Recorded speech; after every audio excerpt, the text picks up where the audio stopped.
Mm-hmm. Going live in 3, 2, and we're live. Hello, everybody. Hello, and welcome to our channel. I'm Jenny. And I'm Paul. And we're with the Go Box Art Crate, a subscription box that sends 2 acrylic painting projects monthly. And today is the first project of February, so we are going to be guiding you through that. It's a Swan painting. We'll show it in a second. But I wanted to welcome all of our new painters to Go Box and say hello. You can do it. We'll paint along. We'll make it as easy as possible, and we're all going to have fun. Is the screen black for everybody? Like, I'm looking at our feed, and it looks like we've got no picture. Is anybody getting a picture there? Let me try switching. No. What is going on here? Do you have the lens cap? No, you don't. Okay. No, I don't. That's a YouTube thing. It might be. Is the screen black, guys? Just type it in, someone. Let us know. Can you guys hear us? Screen is... Oh, got good picture. Okay. Interesting. Okay. Screen looks fine. Okay, great. Okay, we can't see so it's it. just on our computer. Yeah. Very bizarre. Yeah, Our so YouTube feed is showing as blank, but if you black guys screen. can see, that's good. Yep, So, let us know throughout if something weird happens. So let's go ahead and zoom in on our painting and we'll get started here. let's go ahead. Did we do our introductions? Like, Yes, we Paul, did. Jenny, Yeah, all we that? did. Go Box, welcome to new people, blah, blah, blah. We did. All right, cool. We got all that out of the way. Okay, so in your box this month, we got 4 colors, and we get to do the Swan, and then Paul made the painting we'll be teaching next Friday night that goes along with this is called Sakura Lake, and there's the Swan right there with a little partner.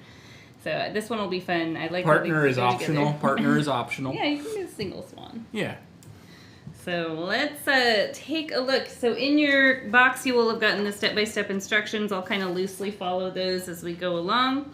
I will reference the painting a lot, so I'll bring it back over here throughout, but I'm going to move it for now. Let's just take a quick look. So we've got the swan head. Let's look at the location of it. It's kind of over here. So here's the center line. We're just going to go off-center. It's an oval shape, and it's kind of angled down towards this corner. So I'll guide you through all that. Well, let's get started. You should have a paper towel or some kind of old paint rag and a water cup to wash your brushes with. But for the start, let's, in your brush pack that came with your kit, or if you're painting along without the kit, you can use your own brushes. I will reference these though, since the subscribers got these. I'm gonna pick up my number 8 brush. So just a medium-sized brush. If you don't have this kit and you're doing it on your own, you could use like a round brush, that would be fine. Let's go ahead and dip it in the water, brush it back and forth across the bottom of the cup. Mine's a little crunchy. Must be the one I Dry washed it last time. off. So we just want it kind of nice and damp and flexible bristles. We're gonna make a light lavender color. So the lighter you make this color, the easier it will be to correct any drawing mistakes you make. So I'm gonna recommend you make it kind of light. Let's scrape off some white, plop it down. A little bit of red, let's make a pink. So are you suggesting it should just be a very pale lavender then? Yeah, and we'll scrape in a little blue. The blue kind of overpowers this. And then if it's too dark, you can put some white back in it.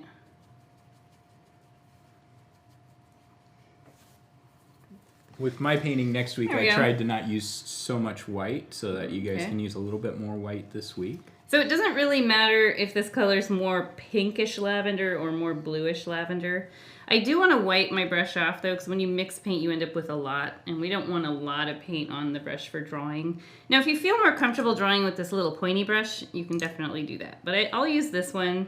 Everything we do here gets covered up, so it's very fixable, so don't stress too much. No stress. Let's find the center here, just kind of eyeball, pretend there's a little dotted line here, and we're going to jump over here. We're going to make an oval shape that's pointing down here. So this is about the size of a, no, would you say it's a duck egg size? Goose egg? You had geese and ducks. Is it I a would say swan egg?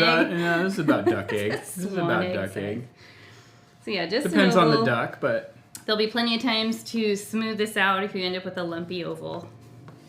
Let's just go ahead and make the beak. So let's take a look at the picture. They have a nice big beak. You can see this is probably from the end of this oval. This is probably a good 2.5 inches. And it's narrow, so think like a narrow cone shape or triangular shape. Some people like to do it this way. Some people like to come out from the center of the face, maybe come out about 2.5 inches, make a dot. Some kind of dot you can see. And then just travel back like this. So you get that skinny cone shape. They do have a pretty good sized beak.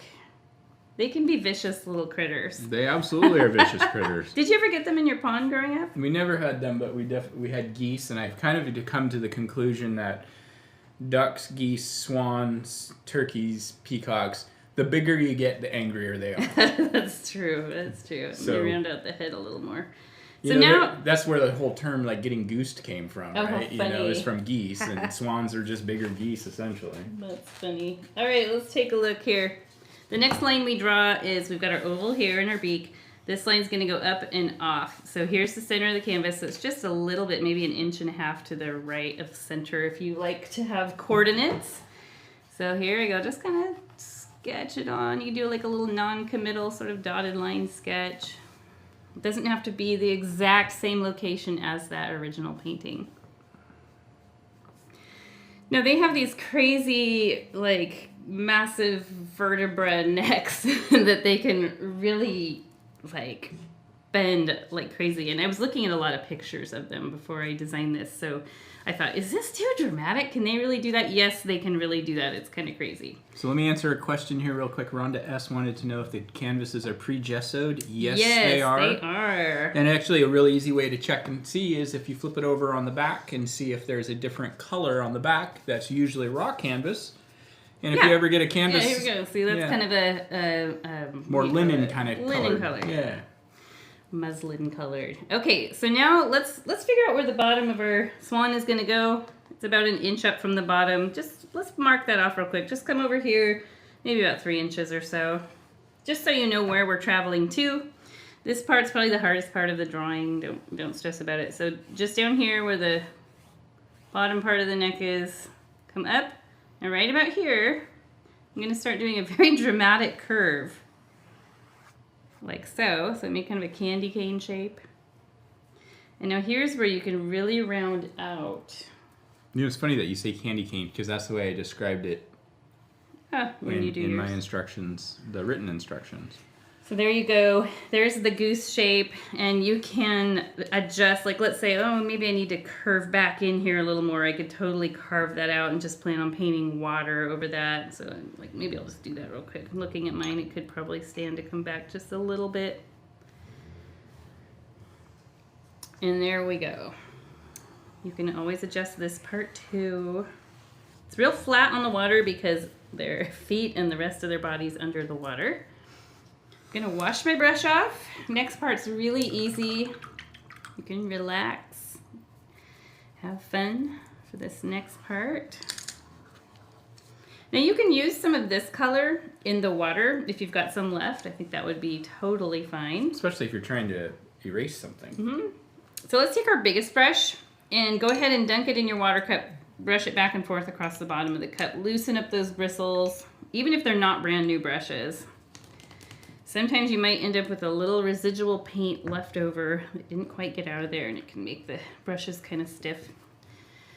Okay, so dried it off on the towel. What we're gonna do next is we're gonna alternate the sapphire blue and white, and you can throw in some lavender there. We're gonna throw in a little red here and there that will turn the water kind of purplish. Let's take a look. So we start, this light white we put on later, but we start off with a pretty blue water area, but then as we get down in here where it's going to be more in shadow, we're going to switch to having a lot more purple. So I'll guide you through that. Let's start off with, let's brush a little white on first. So take your brush. Our brush strokes are going to be, we're going to use the vertical edge and just go back and forth. Short little choppy brush strokes is totally fine. You can't see this white on there, but it will be important because we're going to mix it right on the canvas with the blue. So get a good chunk of white on there. I'll tilt my canvas, you can kind of see. There it is. Now pick up a little blue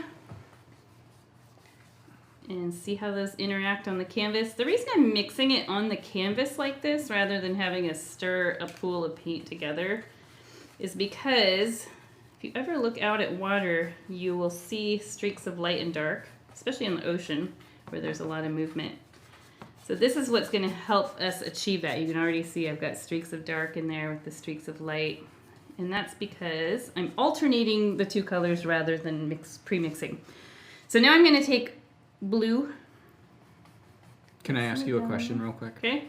When we get close to the edge of the swan, should we be concerned about going over our line, or is it okay? No, in fact, in the instructions I mentioned that you can overlap into your swan a bit. The white should cover it. It's definitely easier to cover with just one coat if you're a little more careful, but when I painted a couple originals I definitely overlapped. And what we'll do is we'll come back, we'll just sort of clean up along here. So now I've got a lot of dark blue on there. I want to get some white on there, so just dip the brush right in the white. Kind of use the edge of your white because then when you paint with the swan, you can not have a blue swan. He's actually kind of purple in this painting. So yeah, the darker streaks would represent the darker parts of the water. And you can play around with how much movement you want your water to have. If you like a more serene sort of pond, that's always nice. What you can do in that case, you can wipe your brush off or wash it either way, and you can use your brush and really lightly use it as a smudging tool. I'm not pushing hard at all, and you can just sort of lightly manipulate how the shape of the brush strokes. So that smoothed it out a bit without blending all the streaks of light and dark together. So that's an option. I know Paul likes a lot of movement in his water. I like, when I designed the original, it has quite a bit of movement. I would say it just kind of looks like maybe it's kind of breezy. Mm-hmm. No tsunami going on, but a little breezy going on. Easy breezy. And yeah, don't worry if you overlap into your swan a bit. So yeah, we're just alternating the blue and white. And as we get down, once we get in here a bit, I'll guide us through adding some purpley stuff to it. Let's go ahead and get in here. So if you did what I did and sort of carved your bird out a little bit, isn't that nice? If only it was that easy to lose some weight. Just paint it right out. Perfect. Slim down that swan. So yeah, I'm trying to keep my brush strokes horizontal through here too, because it's a continuation of this. It doesn't have to be the exact same shade. Maybe there's a darker area here, a deeper area of water here. Maybe over here it's more shallow. It's kind of or vice versa. As long as it picks up the same ambient colors, yeah. Yeah.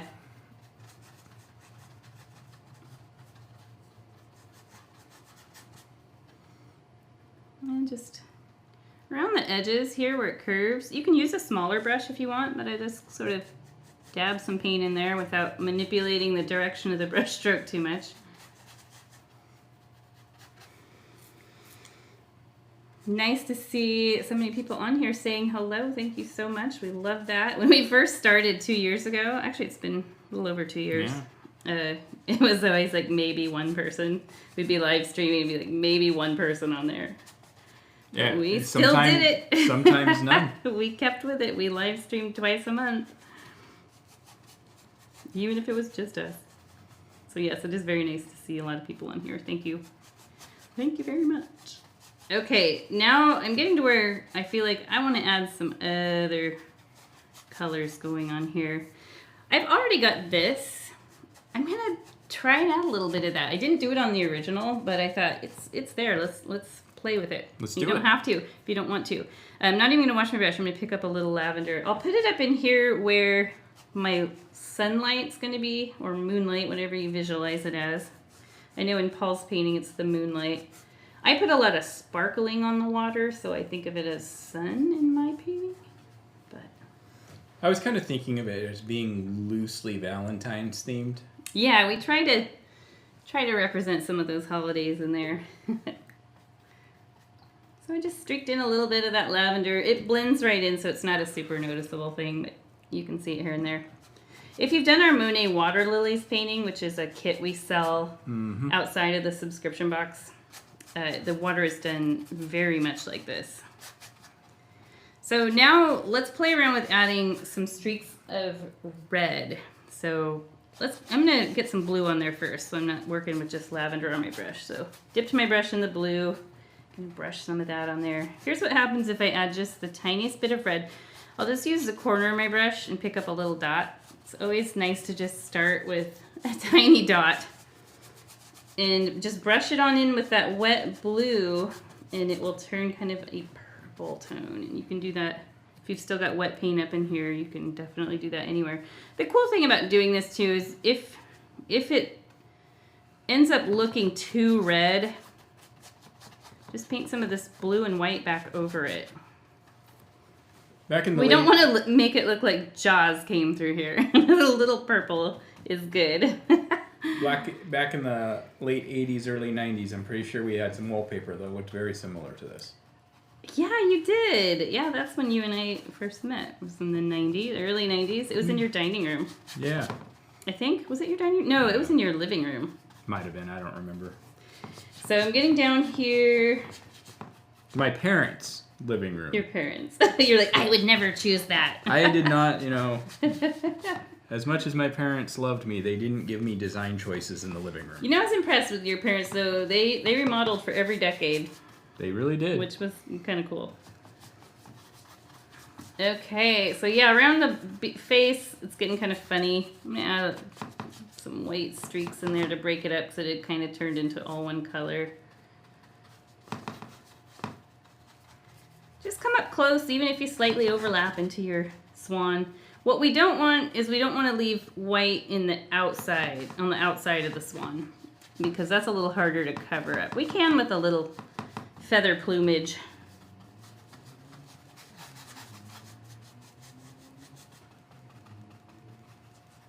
Now, around here, we're working around this triangular shape. You can come in and do this sort of thing, but then what you want to do, so that you don't suddenly have everything's going horizontal and then you've suddenly got this downward brush stroke. If you do that, just go in and manipulate the direction while it's wet. You kind of want your brush strokes to feel like they're continuing to go regardless of the fact that there's a swan there. Yeah. Now, normally, if I were doing this painting outside of teaching it on YouTube, I would probably paint all the background in first and then the swan on top. But when we're doing the classes on YouTube, we have a limited time. We don't want to keep you guys painting for like 6 hours. And so we definitely do ways to allow parts to dry without sitting here twiddling our thumbs going, okay, now let's wait 20 minutes and do nothing while it dries. Let's talk about what everybody's plans are for the weekend. Let's see, it's Super Bowl Sunday. Who's making the best treat for this Sunday Super Bowl party? All right, that's enough red of that. in here. So now I put a lot of red in because I'm starting to go purple here. And now this part, to avoid it turning out to look like Sharknado came through here, let's go ahead and mix a purple. So you don't even have to wash your brush. Scrape off a little blue, scrape off a little red, mix them together until you get a purple you like. It's pretty dark. It's a pretty deep violet. You can start from the bottom and work your way up into that wet paint. That's always kind of nice. I just kind of decided that mid brush stroke. Started up over here and I thought, oh, I'm going to start from the bottom.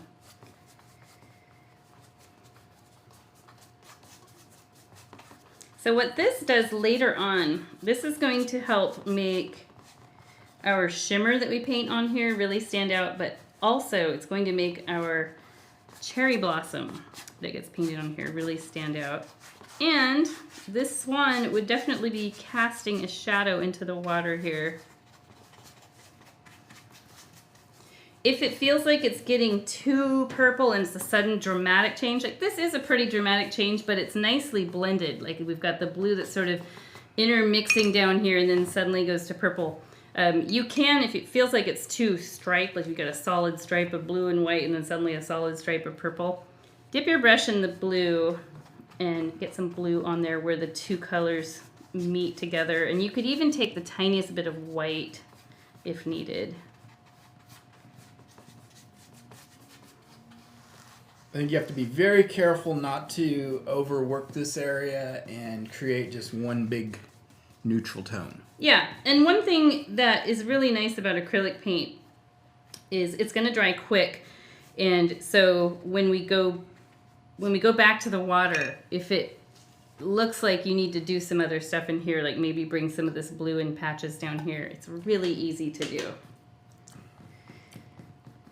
So now I'm just checking my brush strokes right now, just kind of sweeping through and finding any areas that might need some of the paint pushed over into the body just a bit more.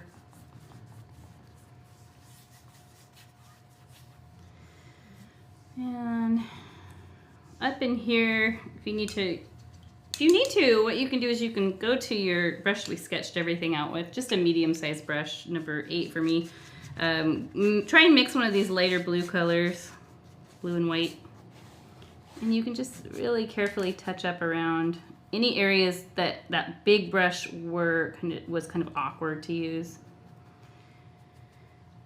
So like around here, I've got a white patch up here. You know, this is our 57th live stream. Oh my gosh, wow. I think. That's pretty cool. Not counting, like, Paul hanging out on St. Patrick's Day and drinking beer by himself. Painting a live stream. Yeah. My swan kind of looks like it has a broken neck right here. Yours might too, but don't worry about it. We're gonna fix him up right away. Righteous. So this next step, it looks really ugly. Oh, what does that say? We're offline. Let's see. We all still good? I think that was just our own personal... Our computer is needs... possessed tonight. Yeah. It really was. From the time we got here, it was locked up and not doing anything. Okay, I'm washing this big brush. So let us know. We'll pause for a second, make sure that everything looks good. Everything looks like it's still live. I think we need to buy a new computer. I think so. Like this week. The ghosts in this building have sucked all of the magnetic energy out. Yeah.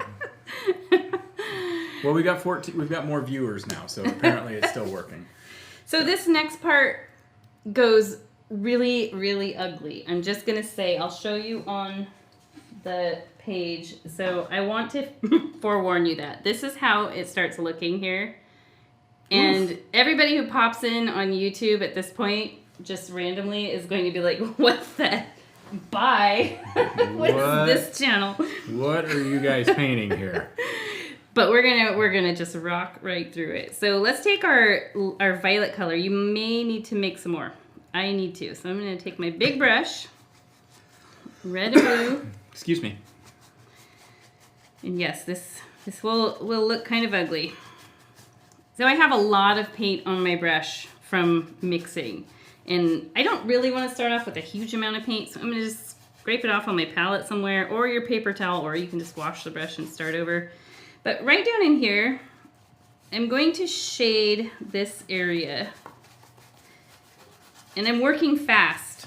Work fast and furious here, because this part gets covered up and blended in. And so you can just work away. We'll get it out of here as soon as possible. Since we're working fast and furious, do we need to push the NOS button? Yes, push the NOS button. How far down did I bring this? I don't know. I brought it down pretty close to the water. I put a little more red in mine, so I felt like it was matching the blue water a little bit too much. So I'm coming within about an inch of the edge of the swan. This looks like a deep bruise. This swan has been bruised. Come right up to the corner. I'm gonna move this so I can see how I did. Now right through the neck here, so what we've got our light source over here, so it's going to be casting a light glow along the edges, and it's going to be casting a light glow on the back of the neck and this inner part of the neck. So this middle area is what we want to shade, and if you've got your little sheet there that came with your kit, you can have a look and see what it looks like. This is brutal right now. Yeah, we're working fast and ugly right now. For you, those of you just bouncing in to see what's up, We might need to sit tight just a little bit. We really do know what we're doing, we promise. All right, so yeah, I've got this little narrow area. Now, just set the brush in the water, pick up your number 8. We're gonna do some quick shading at the jaw and on the face with this brush. So right along the jaw, I emphasize this curve like this. And then I shade a bit on the face here.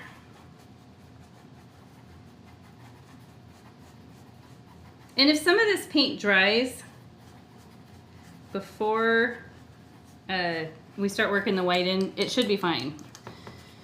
It'll just kind of glaze in there. You can always work some back in. Yeah. There we go. What have we done? Hey, if you want to show them a real mess. Yeah, let's look at Paul's. Boy, your Swan has gotten skinnier and skinnier. Oh, you wait. You just you wait. Okay, so let's wash that big brush off, get it nice and clean. We're gonna work while this is still mostly wet. It can dry a little, that's fine. Dry that off.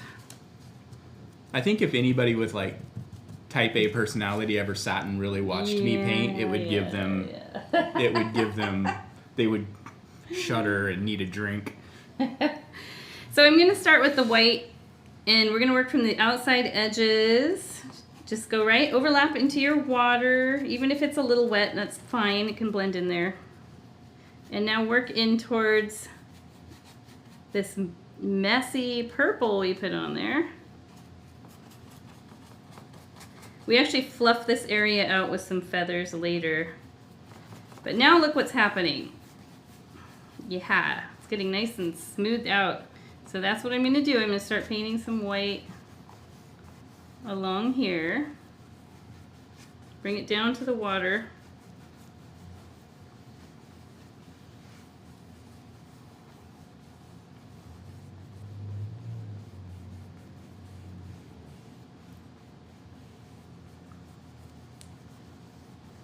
So I think of their feathers, they just kind of grow down this way. So my brush strokes, for the white part I'm adding in, I'm just sort of brushing them down that way. The white will go on in layers, so if your Swan turns totally lavender, that's fine. What I do want to do occasionally is wipe my brush off, or wash it and dry it, either way. And then go to the white and work from the outside edge, working inward, just not pushing very hard where the colors meet. You don't need to push hard at all.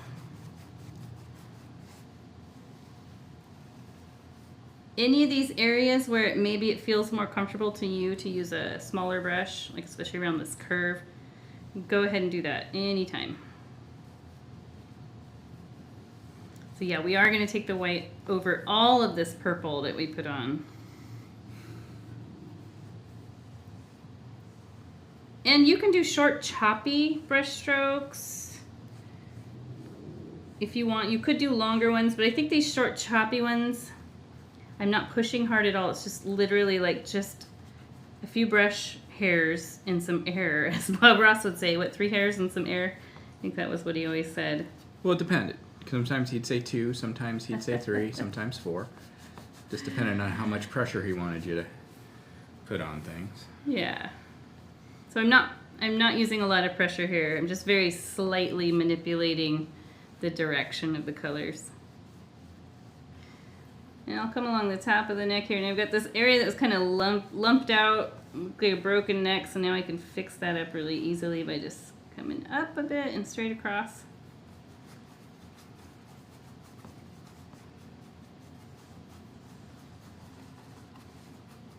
Paint is drying quick.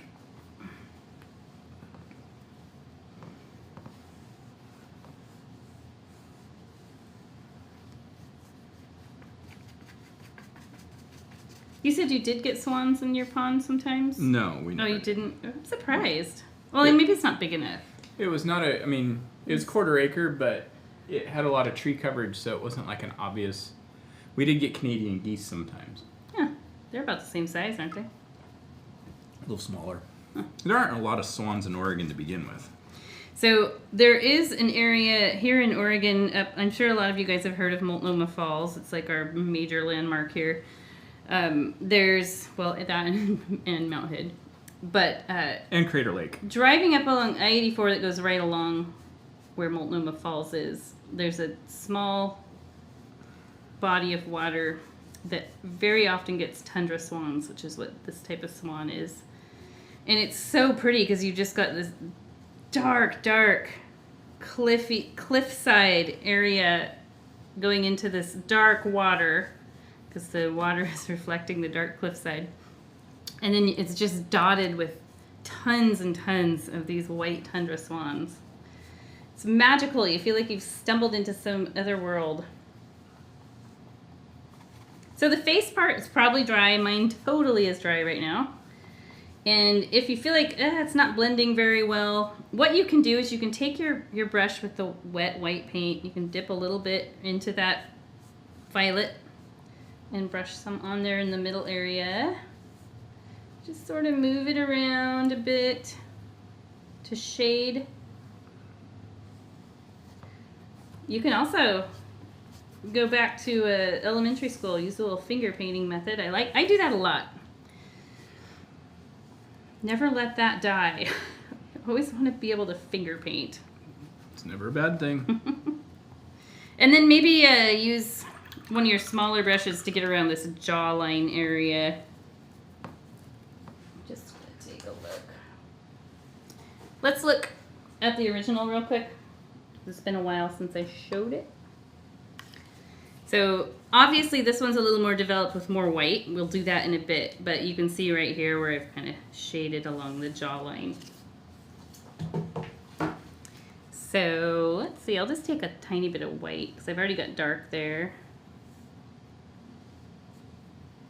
And I feel like down here definitely needs to be cleaned up, and this littler brush using the thin edge of it is the way to go for that.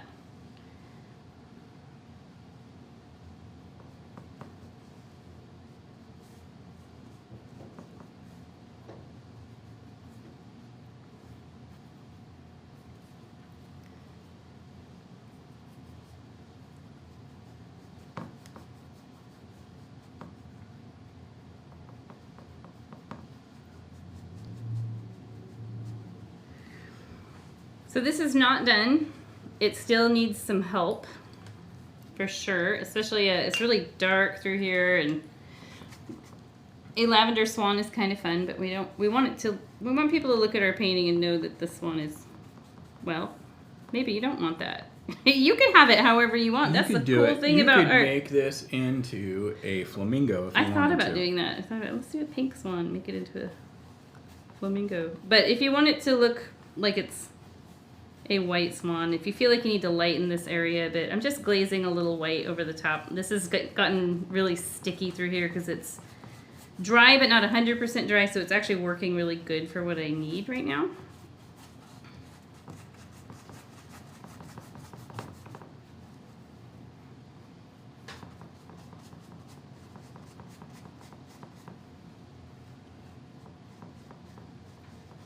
And I'm just going to use the thin edge of my big brush, just sort of reshape anything. If you've got any harsh lines here that aren't like a smooth bend, that's what you'll want to kind of clean up with your thin edge of one of your brushes.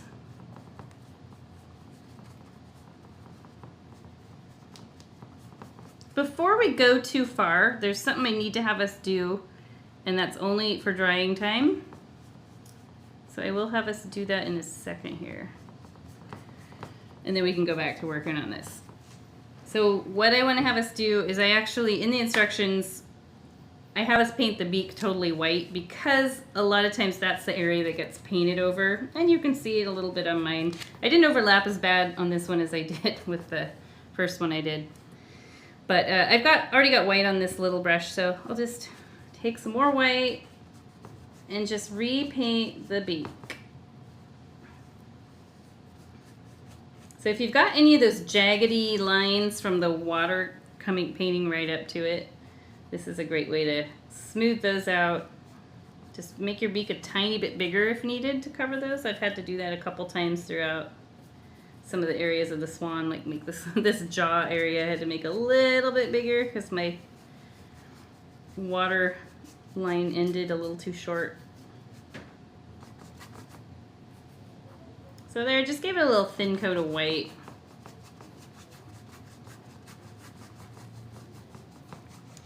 And now if you do need to touch up any of the areas, like I do have some funky spots around here that I could come back in with the blue water and touch those up. I could probably leave them and they maybe wouldn't be super noticeable from someone looking at my painting, but my OCD won't allow me to leave them. So I just mix close to that color of blue and just really carefully come in. There. That's better. The more I look, the more I'm going to notice them, so just focus on something else. We don't use a lot of black on this painting. It actually only goes on the beak. So if you put a bunch of black on your palette, you can use your little brush and scrape some of it back into your little paint bottle if you need to do that.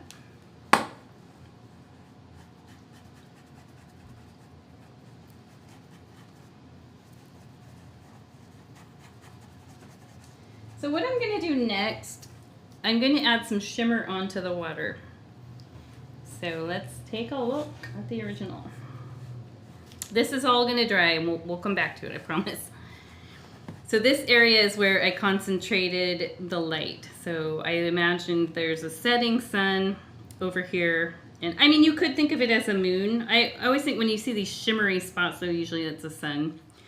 But yeah, that's our light area. So it's just primarily through here. And we'll do a little bit randomly through here, and then we need to reflect the white body of the swan into the water. So let's use this number 8 brush or whatever medium-sized brush you have at home. Dip it right in the white paint. Coming up through here, just add some horizontal streaks of white. If this brush feels too small, try out using this one. You'll get a lot more bang for your buck, but maybe a combination of the two would be good. So then you can have some smaller paint streaks mixed in with some larger ones. Do definitely leave some of the blue bits between.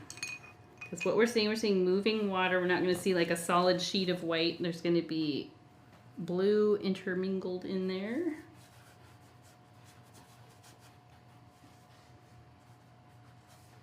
And the nice thing about the water color we did, if you end up getting too much white, you can always go back and do this exact same technique that we're doing right now, but do it with the blue color. So that's a way you can add blue back in there. Some of my brush strokes are really short, and then others are maybe a little longer. You can do like little whirlpool-y type of, I don't know what that would be. It's not really a whirlpool, but I think of it like swirl. Flowing water, yeah. I do that through here on that original.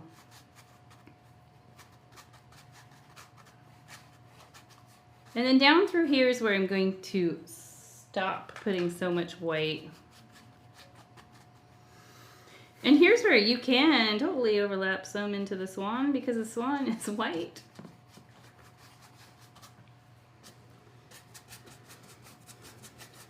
Then maybe just have a look and see, do I want more white up here? If you put more white up here, it's going to look like it gradually sort of tapers off, which is nice. Now I do feel like I need a little bit over here because we'd have the sunlight and you would get a few little streaks peeking through on this side, but not as much.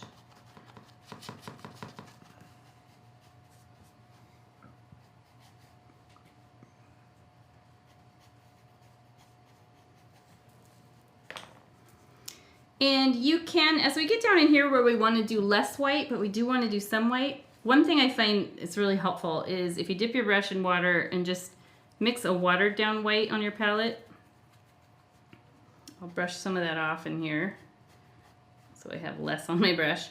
And then you can just come through with that watered down white. And here's where I'm doing some more of the swirly sort of brush stroke. Like you can make it look like the water's just kind of flowing around the swan. Like, see that? There, I like that. And then using this watered down white, let's go ahead and reflect, loosely reflect down under the swan into the water.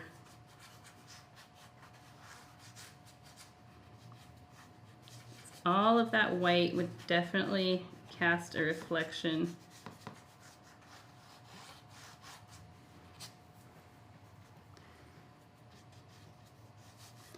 Now you can also do the suggestion of a reflection of the head. Let's have a look at that on my original. I did that right here. And I could have put the beak on there too, but I opted not to. We can maybe add it in this video. But just come under the head and just kind of wiggle back and forth until you get a little white in there. You're just looking for a little white glow that suggests that we have reflected the head down into the water.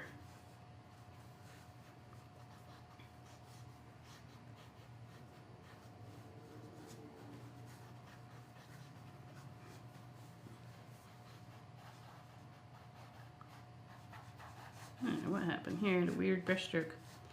It happens. Yeah. So if you need to go back and add any more blue back in anywhere, or purple, now's a great time to do that. I feel like it's looking pretty good.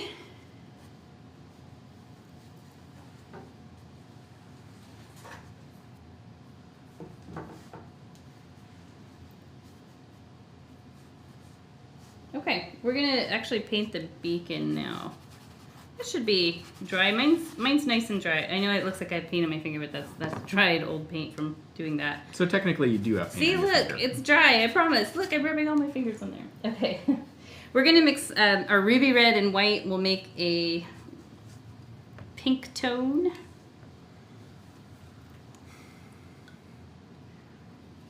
Just realized I hadn't washed my big brush off. Okay. Brush-wise, let's use our medium-sized brush. I'll just use my number 8. You can use any of these other small ones. Scrape off a little white, plop it next to ruby, and let's mix some ruby in there until we get a kind of a raspberry smoothie color. I'm trying to think if I added anything in this. Looks like not.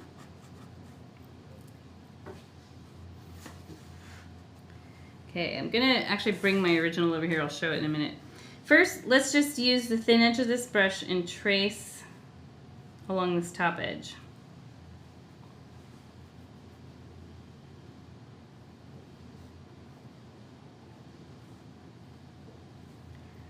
Now, I leave the bottom sliver of the beak white because we come in with a slightly darker color. You can see that there, that little stripe of dark, not the black, but this darker pink. We'll add that in a bit. So I'm just gonna come not all the way to the bottom. So you can see I've left a sliver of white there. And then for this part, you can use this brush, or if you feel more comfortable drawing with the smaller brush. I'm gonna come down and then I actually curve back into the face a bit, like so. And then back down like that. So it's kind of a funny shape. It just scoops back. You get this little part that comes back into the face. I had to look at a swan face a whole bunch of times because they have really strange markings. Maybe not strange, but not what I was used to painting.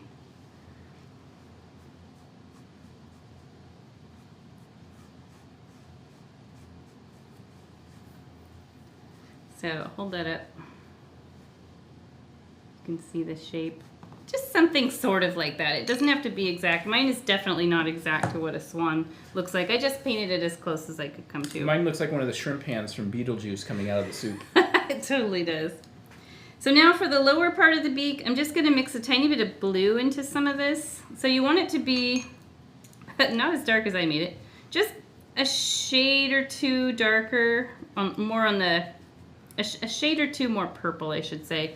And I think we'll probably want to use our smallest brush here to paint that in. So here's my color.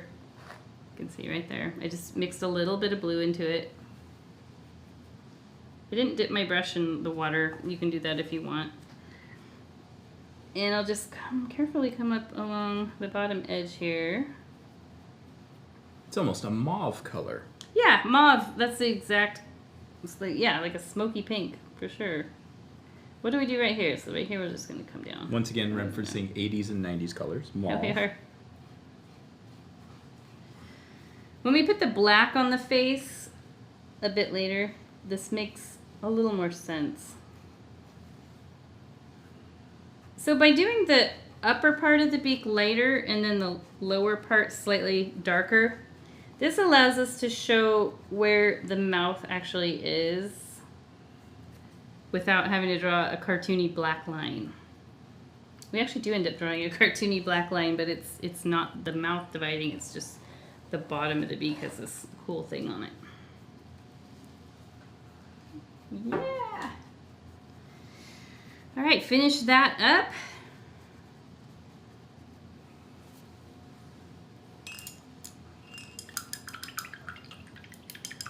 Later on, if you need to put a second coat of pink on your beak, you can. I'm just kind of smoothing out some spots.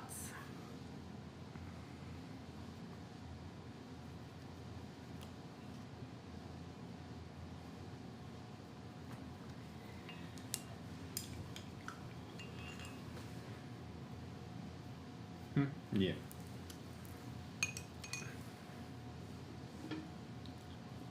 Okay, let's get some fluffy feathers on this guy. Let's do it. Show you the original. So let's look at the difference.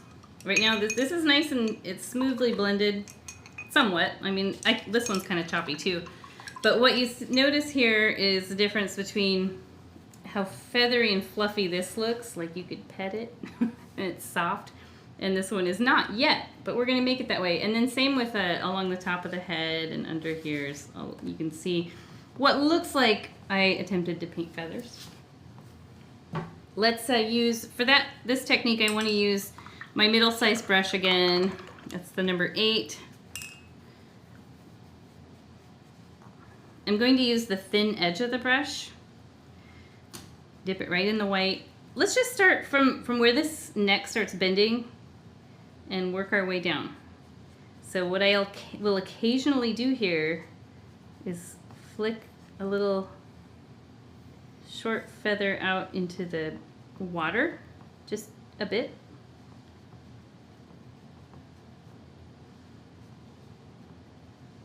Come back in on the body just a bit too.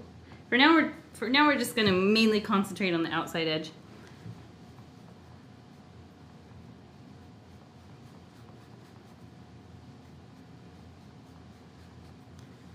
We want it to look like his feathers are ruffled, ever so slightly. Now this right here is kind of flat on mine, I noticed. I just hit my hand on there. Why do you look at me like that? I was like, did you hear that? We're in a, what, 120-year-old building? Under 110-year-old Yeah, we've had building? some weird little things here. We get occasional noises that are like, what was that? Did you do that? So I just rounded out the belly, or I guess is this their belly or is this like Their breast. Swan breast. There we go. Nice and rounded out. And I want to bring some of this feathery texture in on top of just the edge of this purple here. So short little fluffy brush strokes that follow the curve of the body. It's such an easy technique, but look what it does. It makes it really look like feathers, or hopefully. Hopefully It that's gives a okay. suggestion. The suggestion. And I'm not pushing very hard. I have very light pressure. And how much paint is on my brush? I don't know. Not a ton. Not a ton, but not a tiny amount either. A medium amount. That's very non-committal. It is. Now you could keep doing this. It's very similar to what we did with the water up here where I had you leave blue in between. So I'm leaving some bits of purple in between. You could keep doing this and bring this all the way back if you wanted to, but you don't have to. So on this original, I just sort of kept it in this front area and sort of just let it dissipate. Like our light source is starting to fade away through here because this part's going to be in shadow. And so that's about all I did. In fact, this one's a little more feathery than my original. If it feels like it's too stripy looking, you can take your brush, maybe wipe some of the paint off, and just use the flat side of the brush and very lightly smudge out some of those. So you're still having the same effect, but it's going to be a little more subtle. This is only if it feels like too stripy, like someone came in with a comb. All right. So now we're going to do this same thing up on the neck. I'll just start right here. Now you especially want to use pretty thick white if you have the purple going all the way out to the edges, because we do want these edges to be pretty pure white. And you can do the same thing where you just sort of let your brush run out of paint as you get in here. Not pushing very hard, super light pressure, medium amount of paint on the brush. Use your finger if needed. Use your biggest brush that's clean. That works great to smooth out anything that you might need to. I'm just playing around here. I'm bringing a little feathery streaks up through here. You have to be careful because I don't think you want to get too streaky. Yeah, I feel like what I did just now was a little too much. Like a little. Let's smooth that out. Like I think of swans as having a fairly smooth. Ducks, swans, geese. Well, maybe this one has been through some trauma. He just landed out of a hurricane, tornado, whatever it is. If you feel more comfortable switching down a brush size or two to do, like we have this next one that we could go to, or number 4, to do like around the neck area, you can definitely do that. And I kept my brush strokes pretty short through here because they really are, I imagine anyway, I have never been able to pet one of these. I've never wanted to attempt that. But I imagine that they're pretty short little bits of feathers.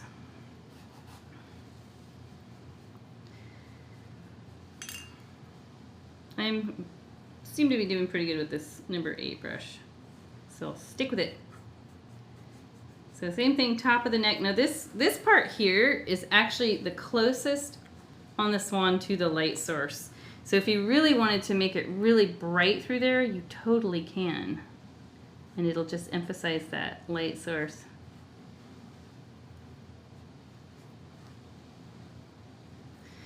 Now through here, if you end up with a column, like I definitely have that going on right now, what I'll do is I'll take my clean big brush and just sort of brush the edges of some of this white in from the bottom and the top, just to break it up so I don't have just a sudden stripe of white, then a stripe of lavender, and then another stripe of white.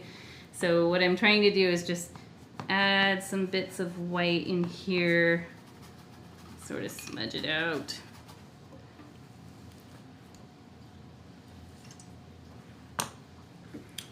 Now the top of the head, same thing, it's going to have a lot of light hitting it.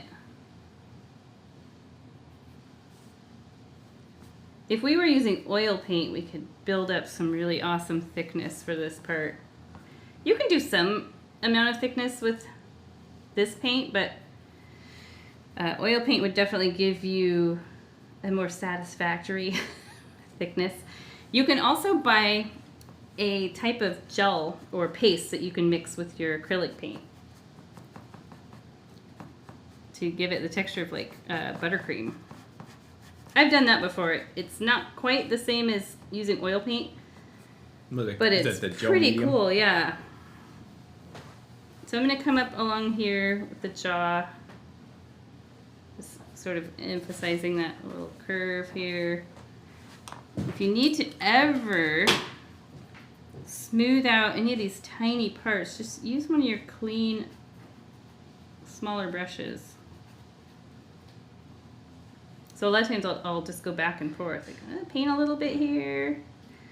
While it's still wet, just sort of smooth it out with the little brush. And same thing, if you end up with, you've got light, and then you've suddenly got this dark like eyeball shape through here, you want to break that up. So just take a little bit of white, not blotting out your shading, but bringing some of that white in here so it's not such a sudden shift.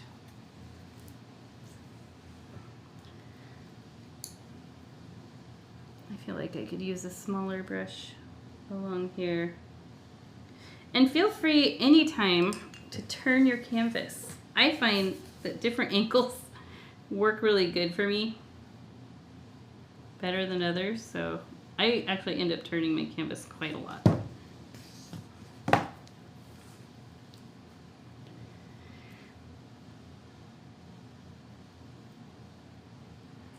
Looks fairly Swanish.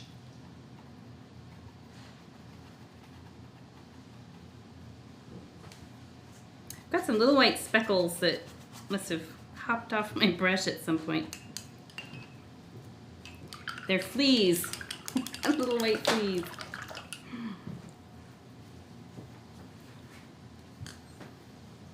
All right. Looking pretty good. We don't have a whole lot left to do, just some detail stuff. Time to detail. Time to detail. Where am I at? Okay. Yeah. We're going to paint the flower. The flower I kept very simple. Painting flowers can be a challenge, but I wanted to keep it very, very simple. They can be a whole painting. They can be a whole painting. And also, when you paint your flower on, if you don't like it, you can wipe it off with your towel. It'll leave a streak of pink, but just let that streak dry and then paint some of this purple color back over the top and start again. All right, I'm going to keep this nearby. Why do I keep putting it way over there? I don't know. Brush-wise, either of your two medium brushes, so we've got the number 8 and the number 4. I did use the number 8, but if you feel better using a smaller brush, definitely do that. And we're just going to make a light pink. So white and red.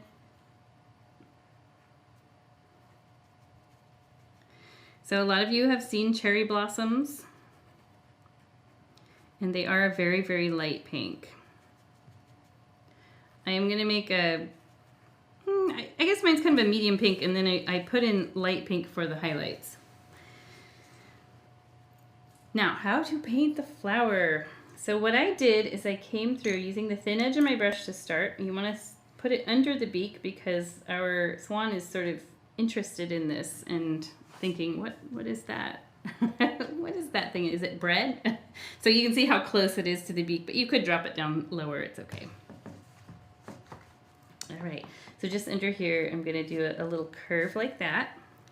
So if you think about a flower on the water, it's actually kind of a little cup shape while it sits on the water. Thank you, Noelle. She says, love it. Just adore swans. Oh, good. So what I painted here are the two outside petals. The start of them. So it starts off like this little funky cup shape. And then I'll expand these and make them a little bit bigger. And I want to bring them pretty close to the center. They can touch, that's okay. And then what we've got is we've got this one petal facing us, and it technically is scooped three-dimensionally, which is really hard to do on a painting that you're not really spending a huge amount of time on. So what I did is I came through and I made this one a little wider. So it comes out like that. And I just leave the tiniest little gaps between the petals. It's okay if they touch. I just think it's a little easier to visualize if they don't. At first, at least.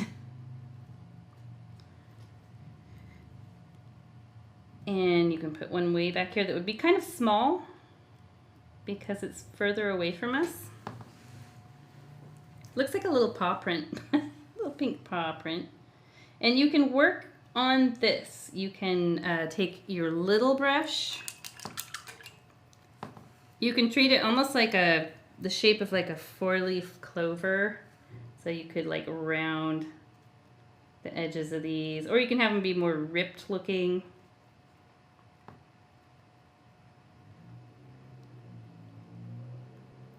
You can paint more petals. I think these probably have 5 petals.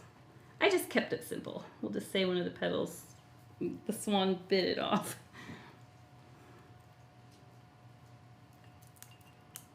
So what I want to do now... You know, I think there's only one flower that has 4 petals. Oh, really? I think it's the plumeria. Oh. I think. What I want to do now before this dries, I'm going to take a bit of this, I'll add a bit more red to it. So we have 2 different shades of pink, one kind of raspberry smoothie color, like this color, and the other light.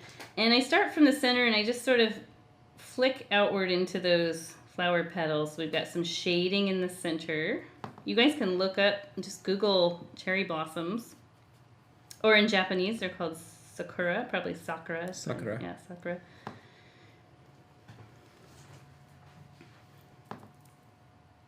And then we'll let that dry and we'll add some highlights. But before we do that, we need to reflect this down in the water. I kept it very, very, it's picking up some. Kept it very, very simple. Just like we did the swan reflection and the swan head, I just did a watered down pink and just shaded right under it. So let's use I'm gonna use my number 4 brush for this. Oh, I've got a drop of water on the beak.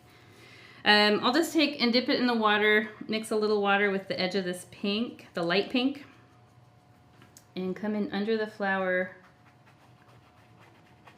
scribble some of this in. You can mix more pigment in if needed, more paint into your water. I kept it pretty dark, just right up to the flower. So then I have this nice dark line between the two. I don't know, it kind of made it stand out a little more. Again, you can always use your finger or a dry brush to sort of smudge that out. And this is something that could be built on. Like I could keep adding little bits as it dries to make it look more like a more opaque reflection.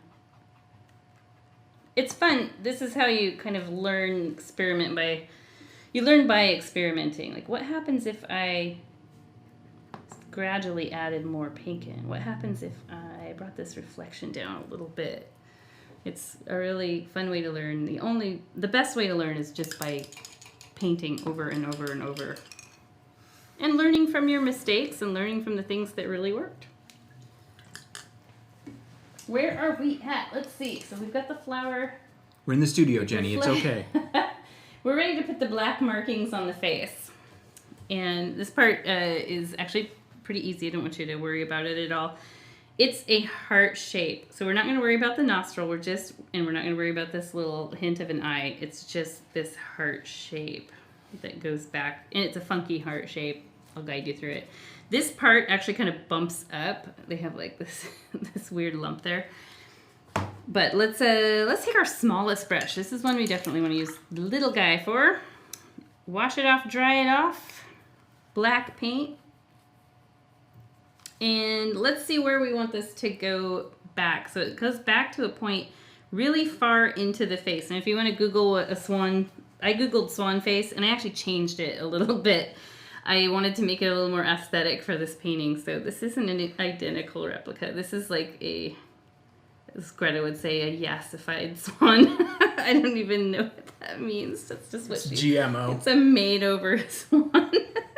Jenny's inventing things as we go. And that's okay. That's kind of like old Mr. Ross used to say, this is your world, make it what you want it to be. We're making this swan look awesome. So we're gonna, from this point, we're gonna come back maybe about to there, make a dot. There's our little eye, we're done. There we go. Sign your painting, you're done. Just kidding.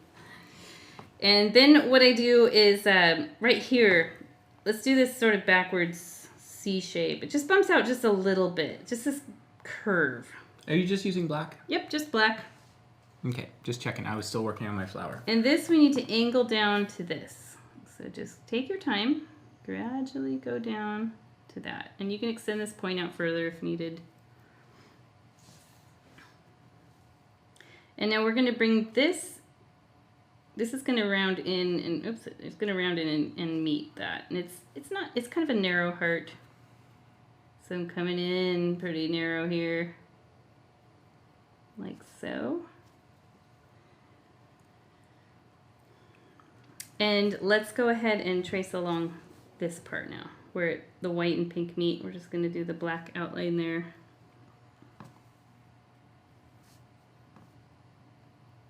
So the main difference between the real life swan and mine is this part goes down really straight.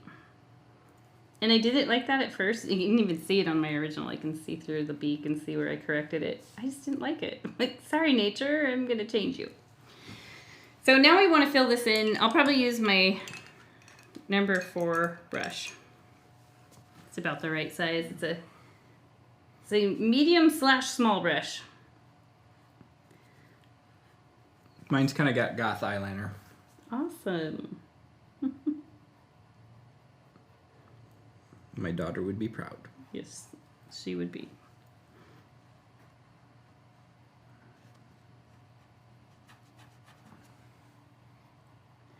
So this is the part where it does look kind of funny. Like we've had this normal bird for quite a while.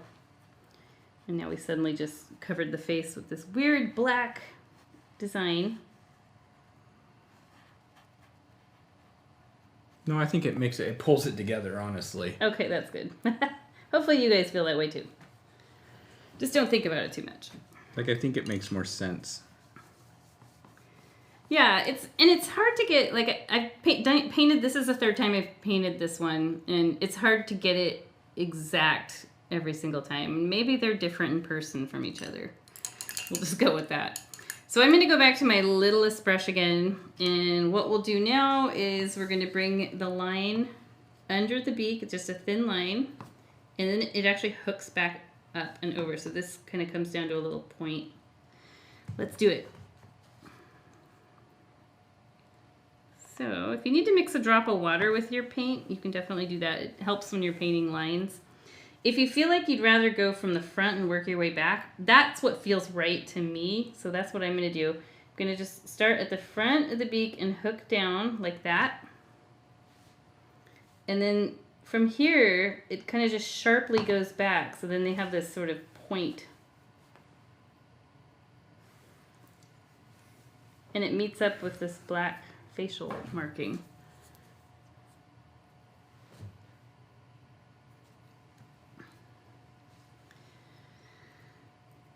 And then they have a nostril, a pretty big black nostril actually for a bird.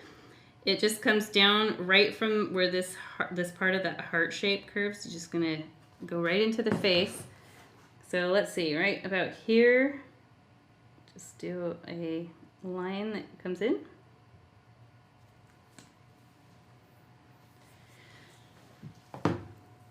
And then we're gonna let that dry a bit while we finish up the water and the flower. So the last thing we do before we sign this painting is we do the little suggestion of an eye. And I toyed around with leaving the eye completely off. You wanna grab my very original from behind you, Paul? Yeah. And I'll show what it looks like with the eye off. You can see that the changes I made too. It's on the easel behind us. Oh. Our flower needs to dry just a little bit longer, it looks like. So this was the original when I sat here and was like, I think this is what I want to do. And I painted the water black first and then added color on top of it. And I just felt like, it kind of made it look kind of muddy and not as, I don't know. I liked the brighter color. But I left it without an eye. So you can see what it looks like without the eye and decide if you want to leave it without. Well, you can see what it looks like without an eye right now. But I wanted to show you the finished painting without the eye. Okay, so let's do the sparklage on the water. Very easy to do. I have little white dots and then I made a few into kind of a starburst shape. So if you've painted with us for a while, you know that the best way to do dots is to use the handle end of your little brush, stamp the handle into the white and just dot all over. Now one of the things I like to do with some of these back to finger painting. I like to take my finger and sort of dab on top of them to soften them up. And then it also kind of allows you to make more dots because the more you dab on, you're actually, the wet paint on your finger is making more dots.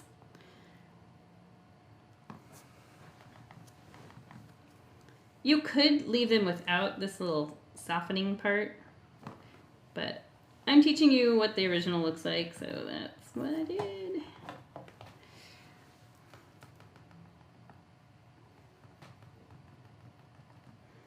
So what causes the sparkles on the water? Just the water moving and their hardcore sun reflection? Are you asking me? Yeah.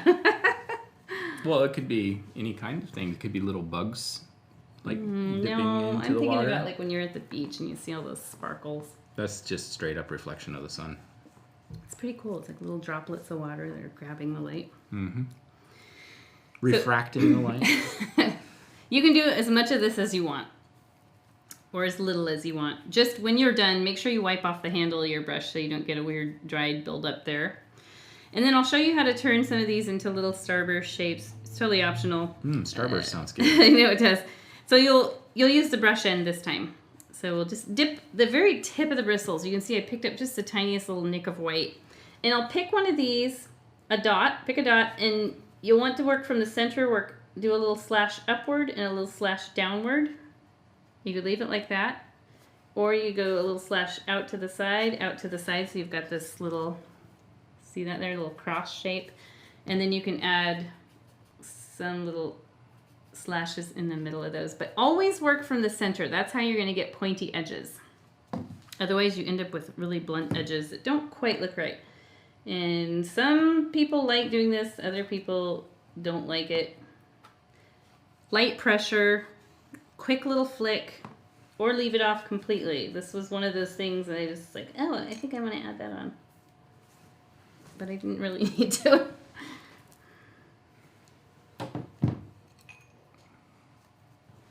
There. Fun. Dreamy. Let's get some highlights on our flower. Let's look at our flower. So I actually just used white, thinking here's our sunlight. It's going to glance off the front edges of these flower petals. Very simple thing to do. So you've already got white on your brush. And just follow the curve of your flower petals. I'm not using a ton of paint here.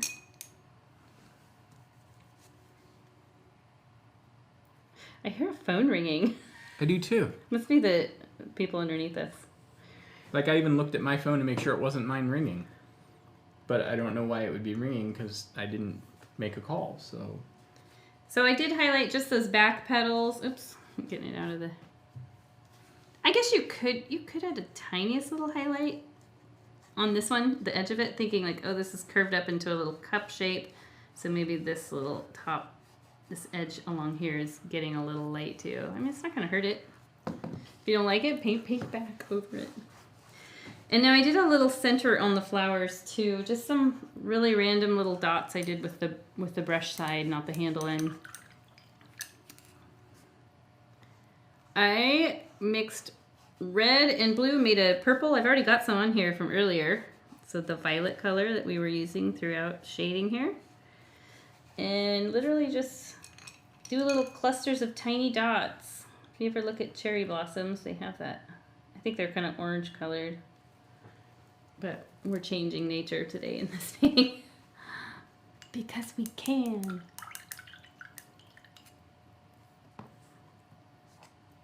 Almost done. Unless you don't want to do the eye, then you are fully done. But if you want to do the eye, it's something that you can very, very easily paint over. If you don't like it, you just paint right over it with black and pretend it was never there. Nobody has to know about it. Only you.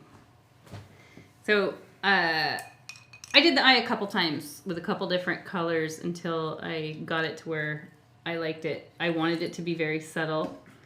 And literally it's just a couple little curved lines, but the color was what was important. I did it in pink at first, and it was too bright, and he looked like he had some kind of eye disease. and we don't really want that. So what I did to change that up is I think I mixed a tiny bit of, I can't remember if it was blue or black. I don't think it said in here, did it? I'm just looking. Subtle pink. Yeah. I'm gonna lead us through this. Let's mix white and red. Pink eye. I'm gonna mix a tiny bit of black with some of this to see. Yeah, that's good. Tiny bit of black. So you're toning it down and making it more muted. So it's kind of like that mauve color we made earlier, just it turns it a little bit more gray and less of a mauve. So we don't want a ton of paint on our brush, just a little tiny bit. And what I'm going to do is their eye is way back here in this corner. They look kind of sneaky, actually. They have this sort of side eye look. So I'm just do this thinnest little line I could do, a little curve. Like so. In that color. And then back here to cap off the back of the eye, I just did another smaller curve. So there you go. That's it. Look how he's side-eyeing us. He's like, really? Really? You're going to paint my portrait right now? I love Don't it. bother me. I'm sniffing this flower here. Leave me So alone. one of the things I toyed around with was painting a white highlight. I think I did it. What time is it? I'll just do a little white highlight real quick. It's like 7:45. There's what it looks like with a little white highlight. It makes the eye stand out a little bit more. That's fine. Yeah, I don't think it makes it worse than the original. Don't know that it makes it better, but it works. Now the other thing I had mentioned earlier in the video, before we sign it, if you wanted to reflect the beak in the water, you could do that. You want to use a watered down, I'll do it quick, I'll be the guinea pig here. You want to use a watered down pink. So it was the white and red. I don't have any left, I have to mix fresh. I hate it when I have to do that. Just kidding. Hate is such a powerful word. So I'm gonna mix some water with this. Now I have a lot on my brush from mixing, and I don't want to do this with a lot of paint because I want to be able to completely wipe it off the canvas if I have to. So I'm gonna take and dab my brush on the towel several times. And now, so this beak is kind of coming in. This is what's the complicated part. This beak is sort of coming in, angled at the flower, and then we've got the head reflection here, and the angle in the water just sort of screws everything up. So I'll just do a little jiggle back and forth down to the flower to just suggest a reflection of the beak that got kind of screwed up from the water. That'll be our excuse. If you want to reflect the black part too, by all means go for it, but I'm gonna leave that off and I'm just gonna sign my painting. Where to sign it on this one? So you could sign it down here in this corner, or you can sign it over here. I think I'll just stay with over here because I've got this flower I don't really want to take away from that. And pick out any color. I think I'm just gonna make a light blue. Actually, this is pretty light through here, so I think if I just do the regular cobalt blue, it will, or phthalo blue, it'll work. So anytime you sign or write or draw lines, you want to mix a little water with your paint. I'll pull and spin my brush to knock off any excess and then redip the tip of the bristles. And then put my little JS on there. And call it good. Yeah, I like the way it turned out. I mean, it was pretty darn close to that original. There's a few exceptions, just because I'm not using a template. It's straight up painting.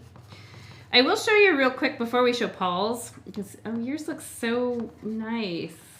Damn you, Paul. You always have to show me up. I grew up with waterfowl. I have pictures of me feeding ducks and geese with my mouth, so... So I had mentioned on our Facebook page, which any of you can join. You don't have to be a subscriber to our art crate. It's just called Go Box Art Crate on Facebook. It's a group you have to ask permission to join. We all share our paintings. It's really fun. I love everybody on there. You guys are all so great. It's a happy, good vibe place. I had mentioned earlier on there that I was going to show I've been working on March's painting and today, and I wanted to show my sketch of it. So this is just on canvas paper. This is kind of what I'm thinking we'll do next month for my painting. I'm going to clean it up, and it'll be changed up a little bit, but this is basically it. The colors, the sky, so we have like wish flowers with dewdrops, and I just need to, what I want to do is change the size of some of the things, like maybe make some of these wish flowers a little bigger and some of the drops a little smaller, but I did want to show, because I had mentioned it, what we are probably going to do next month. And let's take a look at Paul's Swan. Move mine over.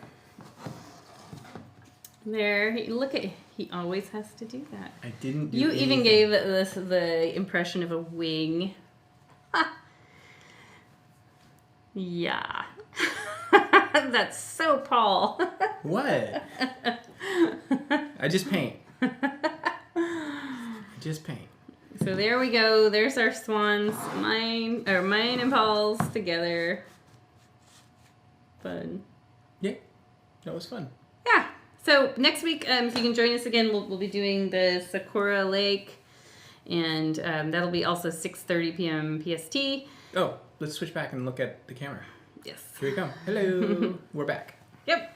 So hopefully you guys can join us next Friday. At least pop in, say hello. Thanks for sticking around today. We had a lot of fun. I enjoyed painting this swan. I love painting animals, but though that's kind of my thing. I enjoyed it too, because I think you and I have talked about this a lot, where it's like a lot of the times you develop paintings that I would never think to create, and I do create paintings that you wouldn't think to do, Yep. and they both kind of push us outside of our comfort zones. So it's always good to try different things, and maybe, sometimes we get people at, contact, and they don't necessarily love every painting that we provide, and that's okay. We understand that. We don't love every painting. We don't love every painting either. But it's always good to, push yourself to do those ones you don't like, because you're guaranteed to learn something. For sure. Absolutely. Yeah. I've done a lot of paintings over the years that I didn't like just because art professors said, copy this painting so you can learn. I think one of my favorite projects we did in college was with Dave Selleck when we did the collage. Yeah, that we had to was make fun. a collage out of newspaper clippings, and then we had to do a painting of the collage. Yeah. And that was really a cool, fun thing to do. So. Well, thanks for all your comments. Yeah, thanks. Thank you, Charlotte. Thanks for coming along with us on this journey. Great to see that we're getting more and more people being involved with the live streams. That's a lot of fun for us. And if you want to see more, like, subscribe, all that good stuff. You know All what that to do. fun stuff. And we'll see you guys next week. Same time. Same time, same place. Same place. Cheers. Bye, everybody. Bye. And I'm just going to look over here awkwardly and click the button. Click button. There we go. Like my little